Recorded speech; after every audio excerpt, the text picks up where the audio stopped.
எந்த அளவுக்கு நாம இந்த சமுதாயத்தில் ஒவ்வொரு தரப்பாலும் ஏமாற்றப்பட்டு கொண்டிருக்கிறோம் என்பதை நீங்கள் புரிந்து கொள்ள முடியும். இன்றைக்கு அவுலியா அவுலியாங்கிறாங்கல்ல, நிறைய புதிய கொள்கை ஏற்றுக்கொண்ட புதியவர்களுக்கு அங்கே உண்மையிலே என்ன நடக்குதுங்கிறது கூட தெரியாம இருக்கும். எந்த அளவுக்கு அவுலியாக்களுடைய அவுலியான நீங்க அவுலியா மகான் எப்படி தெரியுமாம்பாங்க. நமக்கு என்ன கற்பனை வரும்? அவுலியான்னா இந்த அளவுக்கு ஒரு தாடியை வச்சு நல்ல ஒரு ஃபுல் ஜுப்பா போட்டு அயன் உடையாம சும்மா டிப்டாப்பா சூப்பரா பார்க்கிறதுக்கு புது மாப்பிள்ள மாதிரி இருப்பாருன்னு நினைப்பீங்க. ஆனா அவுலியா எப்படி இருப்பார் தெரியுமா?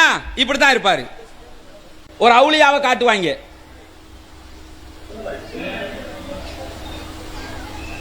இதுல பெண்கள் ஆண்கள் எல்லாம் தொடுகிற ஒரு காட்சி வரும். ஒருவனை அவன் யாருன்னு பாத்துக்கிறங்க.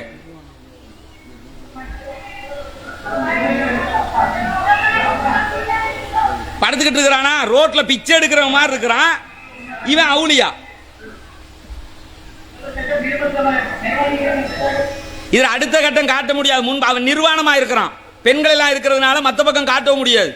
அந்த அளவுக்கு இது என்ன பாத்துக்கிறங்க. இப்ப மார்க்கம்டா என்ன நினைச்சுக்கிட்டு இருக்கிறாங்கன்னு கேட்டா, இதை போய் இவனை தொட்டு கும்பிடுறது என்ன. ஒரு பொம்பளை பக்கத்தில் உட்காந்து காலை அமர்த்தி விட்டுக்கிட்டு இருக்கிறான். போற வாரம் இப்படி தொட்டு ஆம்பளை பொம்பளை எல்லாம் தொட்டு மோந்துக்கிறாங்க. என்ன காரணமா? அவுலியா.